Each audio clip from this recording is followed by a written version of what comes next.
a native of New Bern, North Carolina. He's originally from the Pleasant Hill community.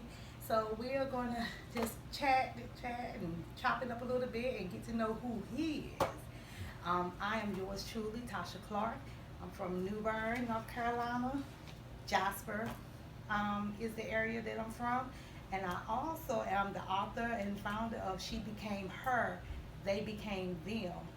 So I got some t-shirts going on, so if y'all want to grab some of my t-shirts, I'm promoting my book that's going to be coming in the fall. So it's called She Became Her.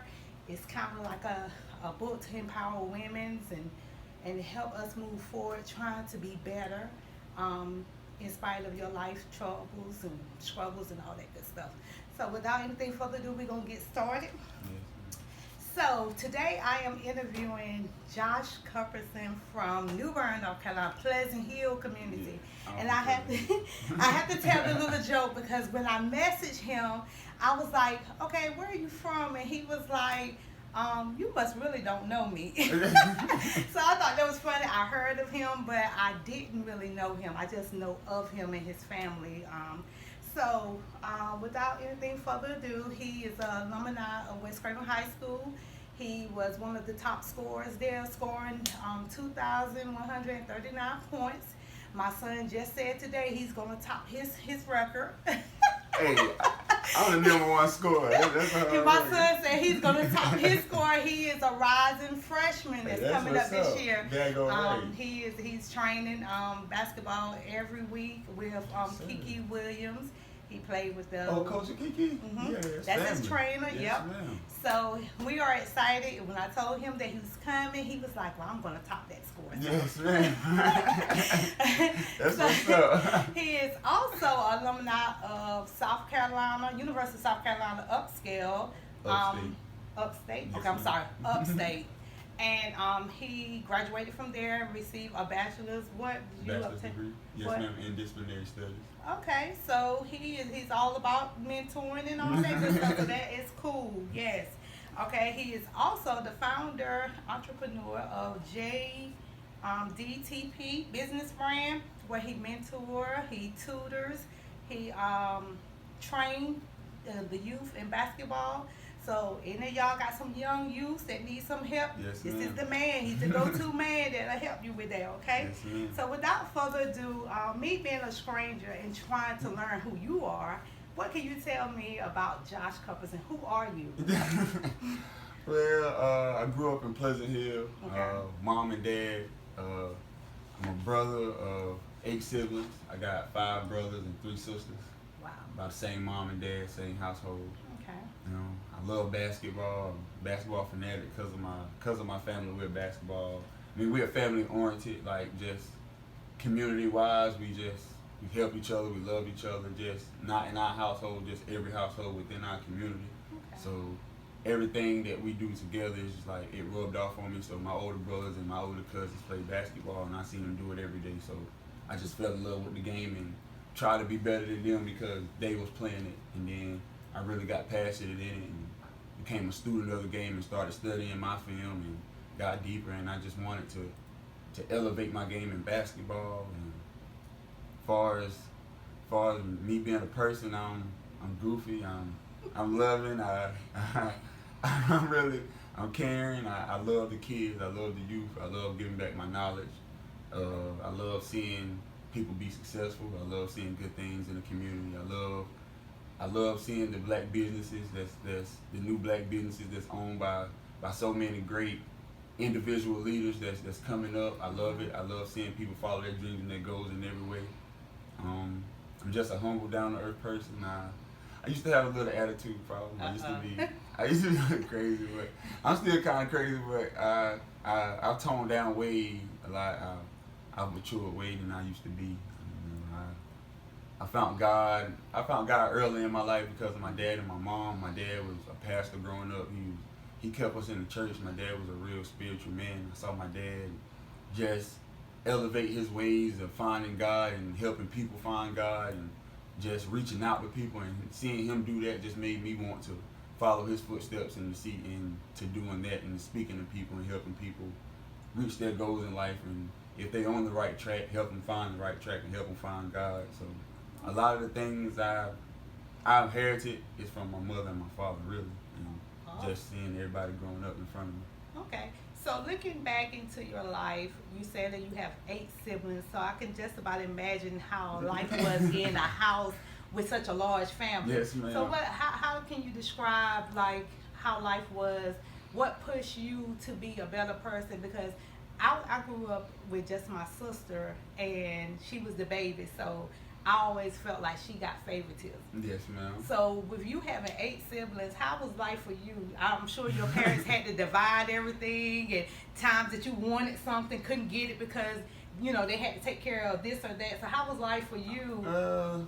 Which let me ask this, which number are you? Oh, I'm number, let's see, there's Quanda, James, Anthony, Dufani, Jasmine, George, then there's me. So I'm number 7. So you number 7, then wow. Zach and Mariah.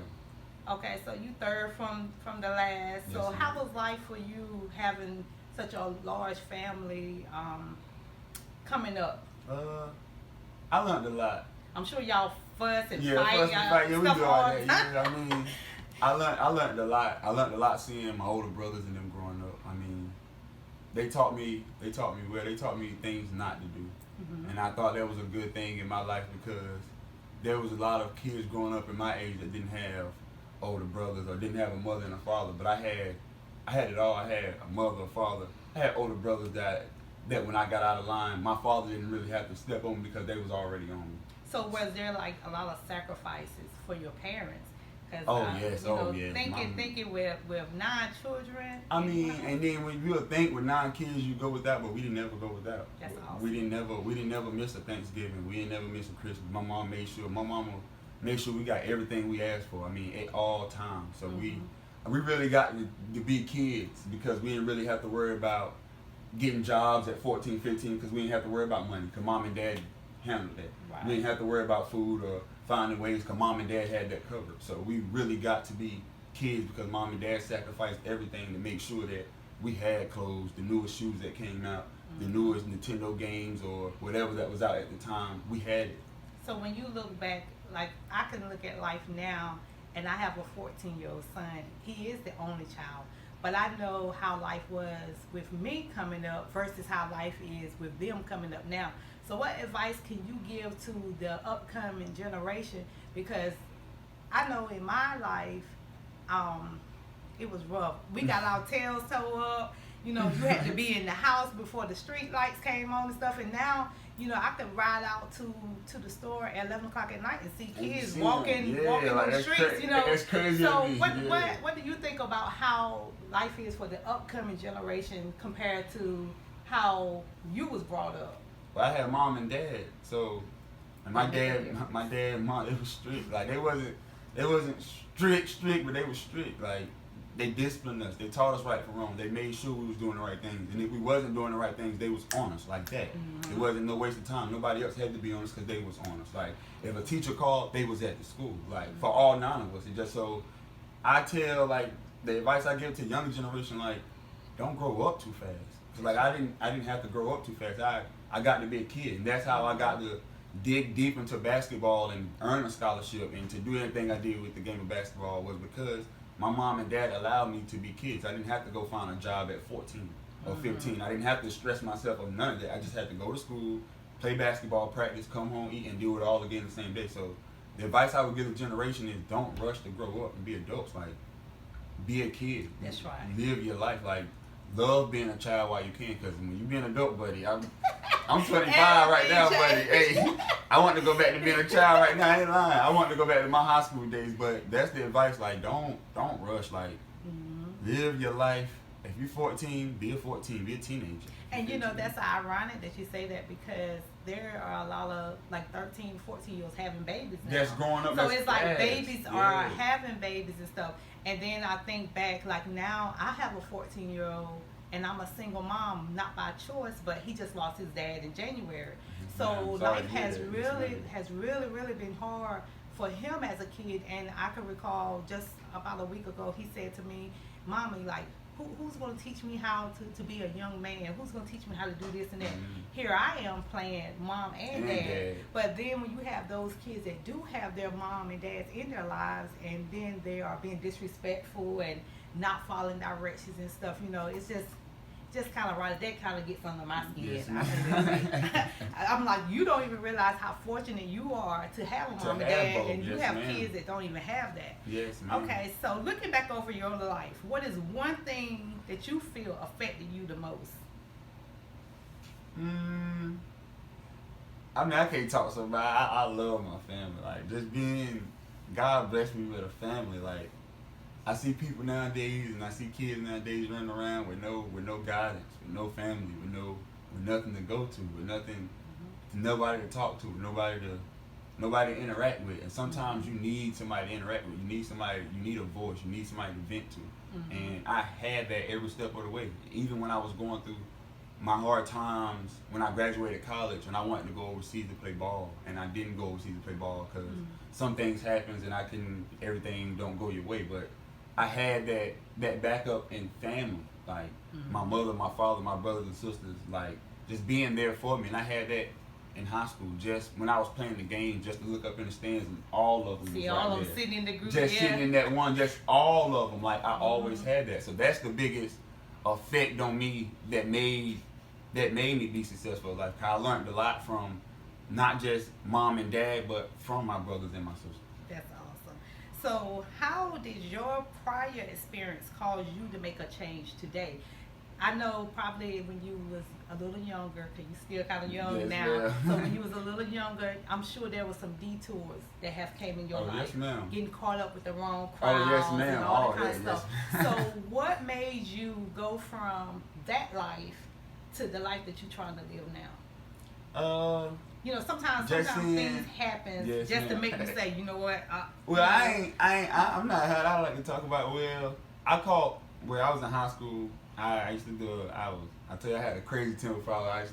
I used to fight, not a lot, but I used to get in a couple fights. I had a couple fights I got in trouble with that I got charges with. But what made me change was because just not wanting to do the wrong things that my brothers did. I felt like I was going down that same road that they didn't want me to go down. Right. And even though they was teaching me and telling me, hey, this is gonna do this, this is gonna do this, I wasn't listening. I was rebelling against everybody because I was just being a teenager. I just wasn't listening to anybody. So you were being hard-headed. Yeah, I was being hard-headed.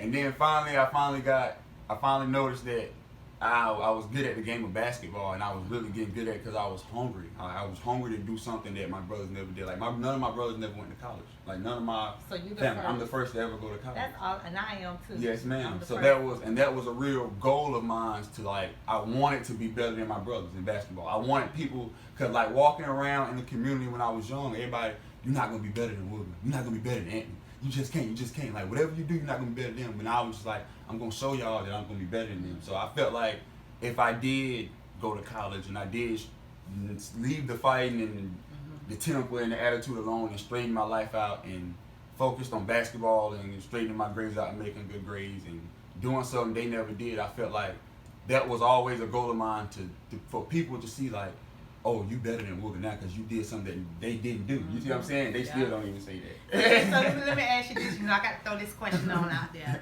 So I know you got some competitive brothers and stuff. Yes, so out of all of y'all, who the best basketball player? That's me. You said that. I hope y'all are seeing this video with it too. He said he is the best. I just want to put it out there. You sitting right with him, and you sitting there and go ask that question. So right now, you go on the court right now. Yes, you got to outplay them. Outplay all of them. Okay. Even the one that's in Israel right now. My little brother Zach is in Israel right now. He's a pro. Even though I'm the first person to go to college, he followed my footsteps and went to college, and then is as a professional basketball player now. Awesome. Yes, ma'am. So even though he's a pro, I still beat you.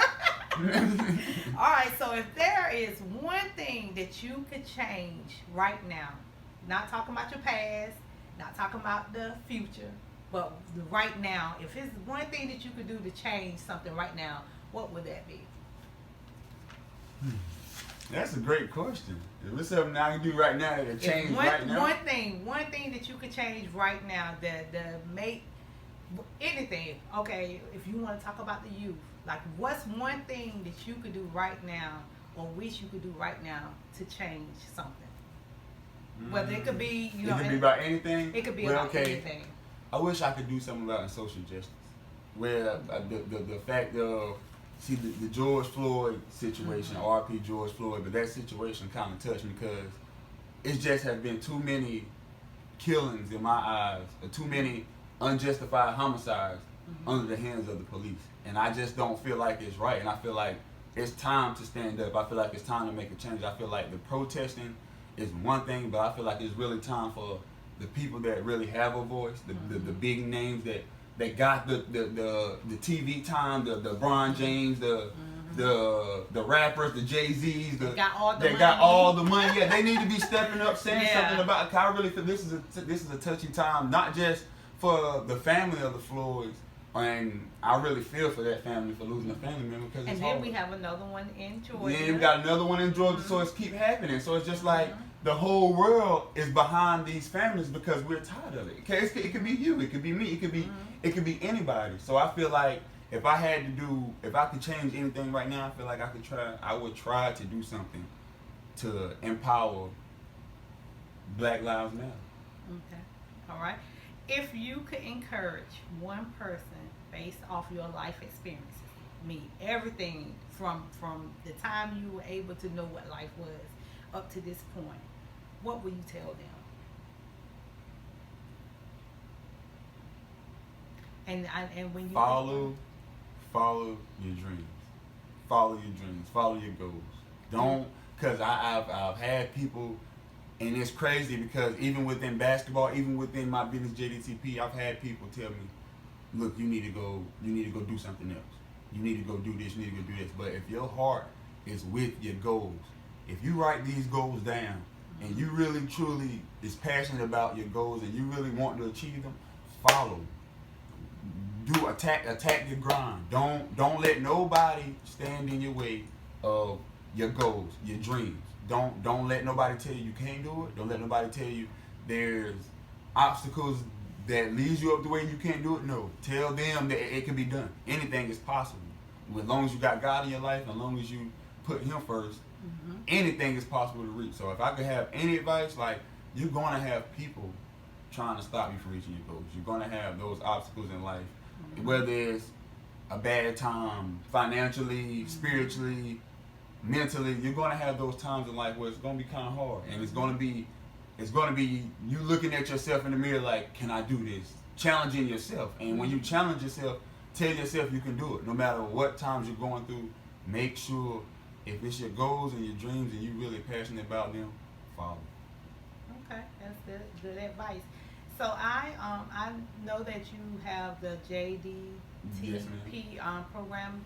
Are you planning to expand it as far as like really becoming a legalized mentoring? Because we have so many young kids, and again, I can go back and relate to my son at 14, and there's some days that I can see him going like left. Yes, ma'am. And he thinks that I am the hardest mom, like, Mama, God knows you gotta let me be a boy, you gotta let me be a teenager, that type thing. Yes, ma'am. So have you thought about maybe connecting or creating something to help the young men? Because, you know, a lot of times when we look at the men, y'all are the ones that's supposed to lead the pack. Yes, ma'am. And so, and then we as the women kind of like tug along, like your support system. Yes, ma'am. So have you thought about stepping out on faith and just like really creating some kind of mentoring program outside of what you're doing now, where you could just really focus on teaching these kids about staying off the streets, maybe even connecting with people trying to create some kind of facility where you can have things. That's my big goal. That's my long life goal, is to get a big facility for training, mentoring, tutoring, for like all of it. I was thinking, you know, we from the country, so I'm right down the road from you. I'm in Jasper, you're in Pleasant Hill. But I was thinking, like, you know, back in the days, and you probably don't remember this, they had a gym called Jasper Elementary School, and it was a gym where everybody used to go to and play. But I felt like there was enough land out in the country that somebody could get one of those 10 And buildings and put a court in there and let Yes, that ma'am. be like some kind of That facility could have been out in the country. Yes, ma'am. It We could don't have been. that out there. We have, Jasper, West Craven Middle School area, Cold City area, but we have to go way to Kinston or New Bern, just to go to a gym to play. But what about putting something out in the country? Yes, ma'am. Just right there for everybody. Yeah, like just find a piece of land. So I'm challenging all y'all people that got all that land out there in the Pleasant Hill, Jasper area. Listen, we need a facility that we can have where somebody can go in and run something like a Boys and Girls Club or something to help get these kids off the streets and stuff. Because if not, they're gonna fall to society. Yes, They're gonna ma'am. end up in jail. They're gonna end up dead. Just Or worse, doing the grave. different Yes, stuff. ma'am. Yeah, or in the grave In the because it's grave. steady growing. Yes, So we ma'am. need something to help get these kids where they need to be to the next chapter of their life. So I'm just challenging anybody that's gonna watch this video. If you got some kind of connection, know how to write grants or whatever, listen, we got somebody here. I'm willing to participate, to help wherever, all hands on deck. We need to get something for these kids so we can get them off the streets. We don't want to lose them to society at all. And if we don't, guess what? Your tax money gonna be paying for to feed them in the jailhouse, to help keep them graveyards full. Facts, though. Yeah, so we need to Facts. get together. Listen, it's too many of us. There's no reason for us not to have something for these kids. So before I conclude this video, what is something that you would love to see happen moving forward with what you got going on today? I'd love to see us get out of this coronavirus phase and open back up our gyms and stuff so I can see my kids again. Like I'm with the AAU team with the Seven Nation Warriors and Okay. yes, Why ma'am. haven't you created your own AAU?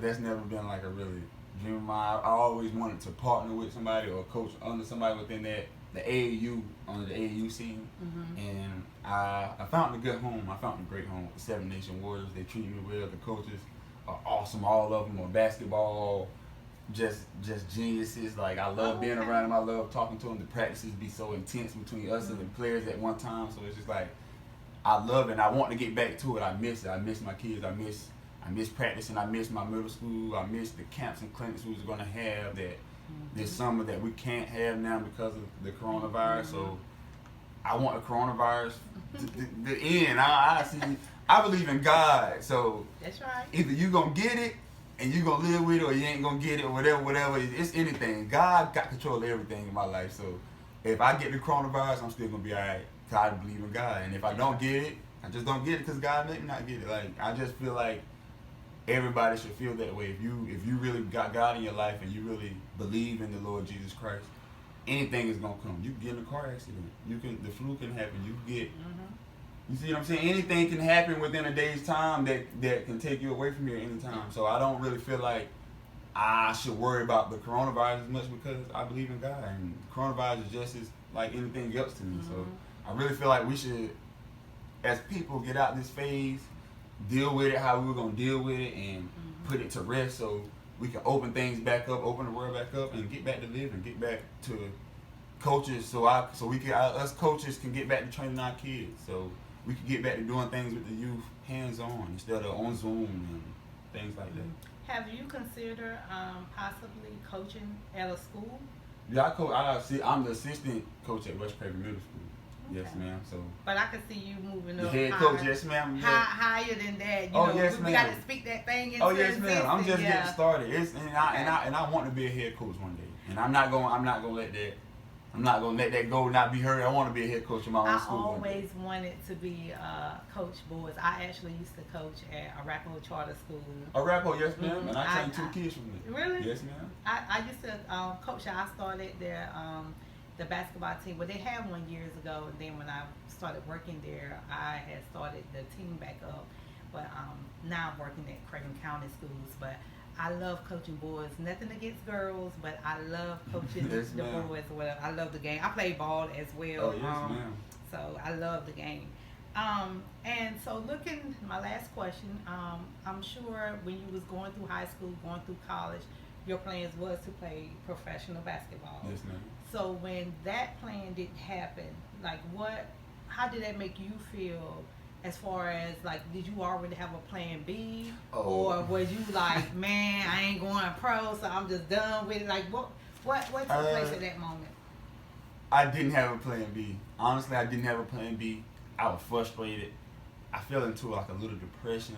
I was angry. I felt my attitude, my temper coming back to me a little bit. Like I had to find myself, and I had to find God, and I really had to figure out what I was gonna do with my life, because I came to the conclusion that basketball was over as a player.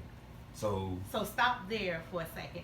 Now, for someone who's in college now that really looking for going professional, and that might not happen, what advice can you give them to make sure they have a plan B? Because I tell my son all the time, he's a basketball guru. He plays basketball all the time. Yes, ma'am. But I told him that one injury can shut that It whole can be over. career down. Yes, ma'am. What is going to be your next step?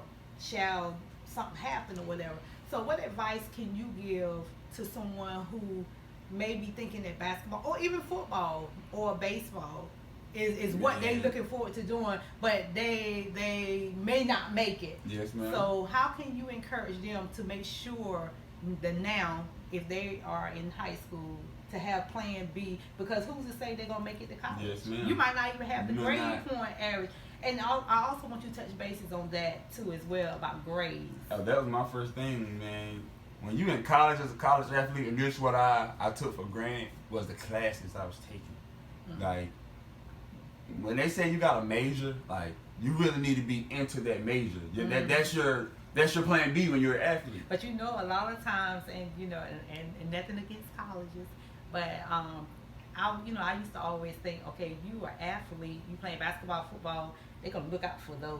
So, and no, because a lot of people think that and they don't have it like that. Passing them on. And it was crazy is the professors at Upstate treated us harder than the regular students, because like they expected us to be the role models and to be on time to class and to not feel like we're more privileged than them. They expected us to be at a higher standard. So I didn't get that privilege. So I had to really. It was really hard because I really had to buckle down because I wasn't. I ain't gonna lie, I was irresponsible my freshman year. Very irresponsible. Like late to class. Oh, so you were just enjoying the college life. I was just in the moment. Like I really was. I was in the moment. I was happy. I got a scholarship. I was first one I got because so I was like, okay, I'm in the moment now. So then I really, after my freshman year, I really had to tighten up because I had to start being on time everywhere. Like I was, coaches was on me. Like they was on my every move, and it was just like no more games. It was just like I can't be first year party get sent home because of some nonsense. You see what I'm saying? So I really had to tighten up, and I tell athletes now, for your plan B, buddy, you need to be in that major. Whatever your major is, that's your plan B when you're an athlete. You chase the baseball, the majors, or the NFL or the NBA. But if it don't happen, whatever you're majoring in is going to be your fallback plan. So if it's criminal justice, medicine, physical therapy, nurse, you need to be in it. You need to be paying attention. All those classes are going to help your plan B. That's how you develop your plan B. And I didn't take that serious because I started J.D.T.P, which is training, mentoring, and tutoring the youth. But I didn't take none of those classes in college, and I wish I would have, because if I would have, I would be way more advanced than what I am now. So to all my athletes, take your classes and what you're taking, your major and your minor, take it very serious. That's your plan B. Okay. I can't wait to show this video to my son because he does not take schoolwork serious. Oh, and them grades, buddy. Hey, let me tell y'all about that. Them high school. Let me tell y'all something about that. Hey, buddy, my grades weren't right my freshman year. Like they wasn't right at all. And Coach Campbell, the New Bern High coach right now, he was my AAU coach. He used to coach at Pamlico when I was in high school, but he was my AAU coach. He coached a lot of us. He got a lot of us to college. Yeah. Me, my little brother Shane Whitfield, Kadeem Elnott, he got a lot of us. We all played on one AAU team. So he used to always tell me, you need to get right for the clearinghouse. You need to get right for the clearinghouse. And I was always ignoring him. I'm not worried about no clearinghouse. And then my 11th grade year, it really got time for the clearinghouse. And I was like, man, I haven't got started. I ain't filled out no papers. I ain't took no SAT, no ACT. My GPA is a 2.8. I don't even feel like it's a 2.5, so I'm right at borderline. I'm like, oh man. So I'm like, I should have listened to Coach Campbell my freshman year. If I would have hopped on everything my freshman year, I wouldn't be playing catch up my junior, my senior year. So I tell all the high schools now, man, take like A's and B's. If you're an athlete, A's and B's. So when the college coach comes, you don't have to worry about him going to your class. As soon as he go to your teacher, oh, he's doing good? Okay.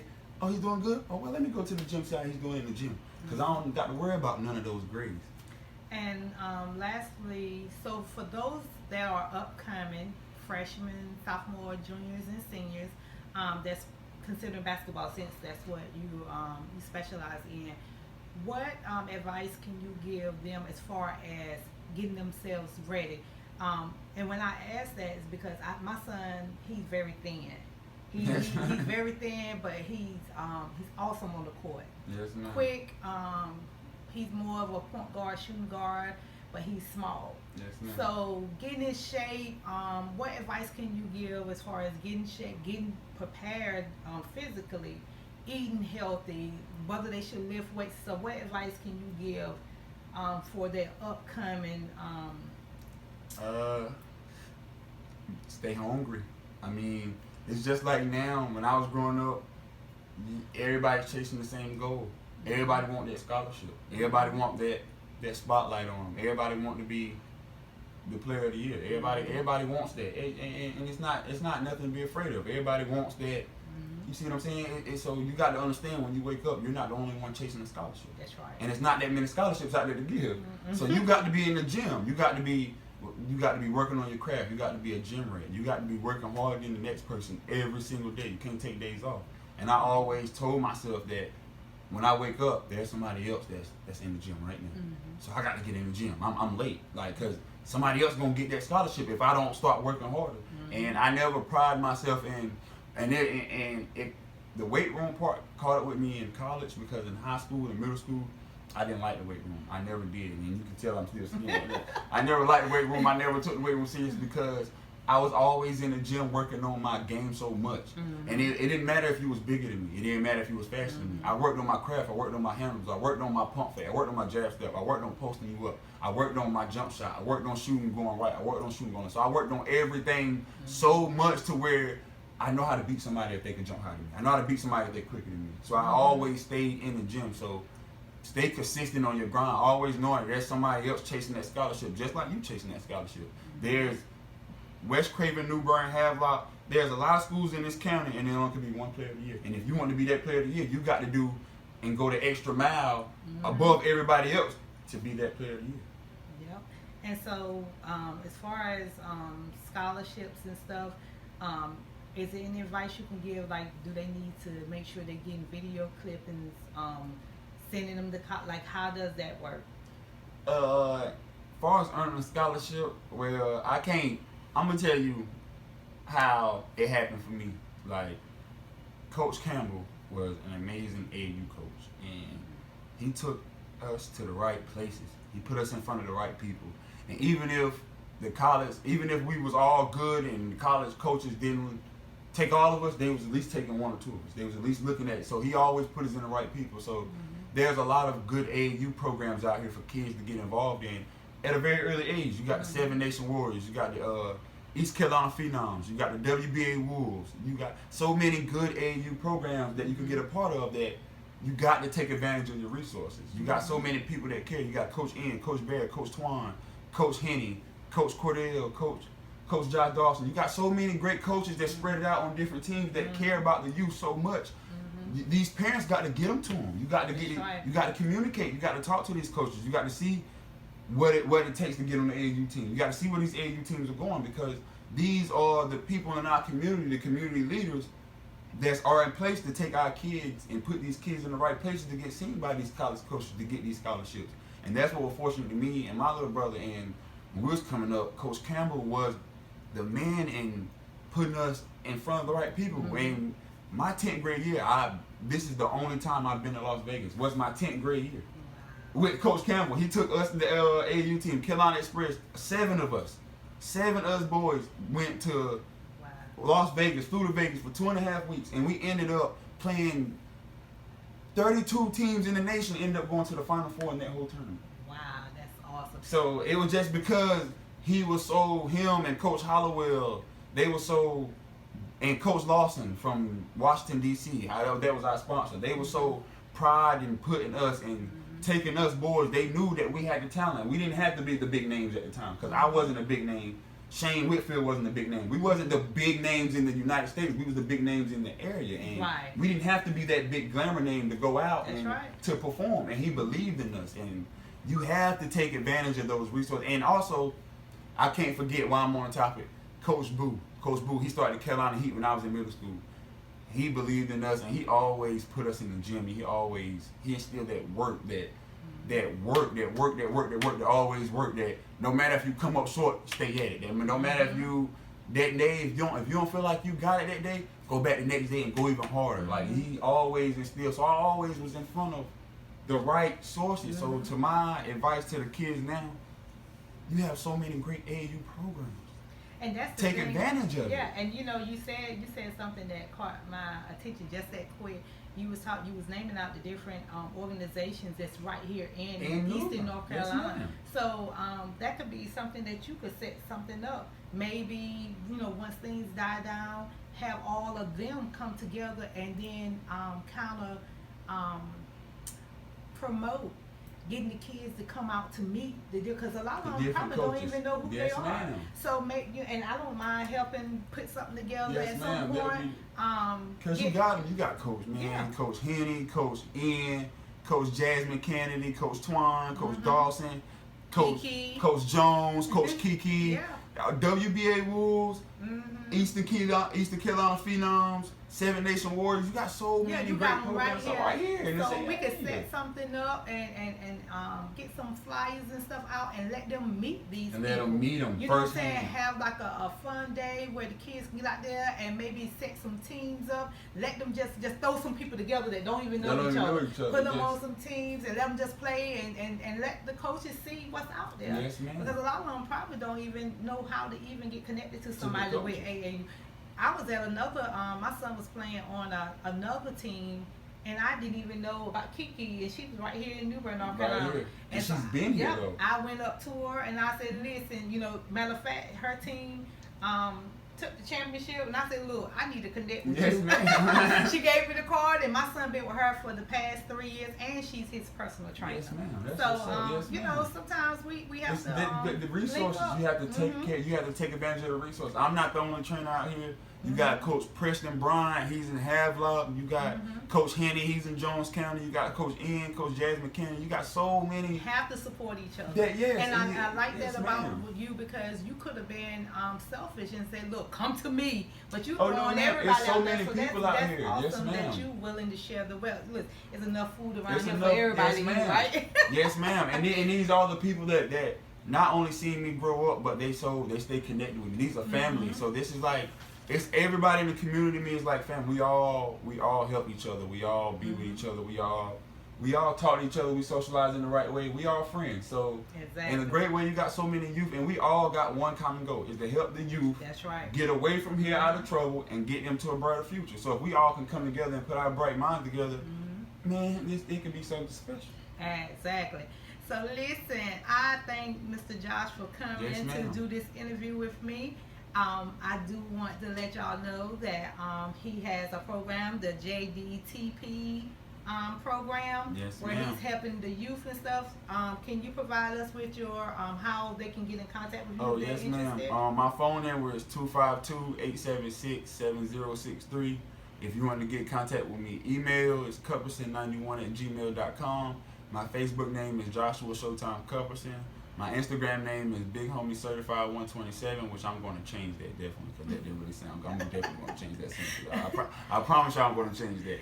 And then my Twitter name is @JoshuaCut10. You can DM me on any site. You can hit my phone number, my email.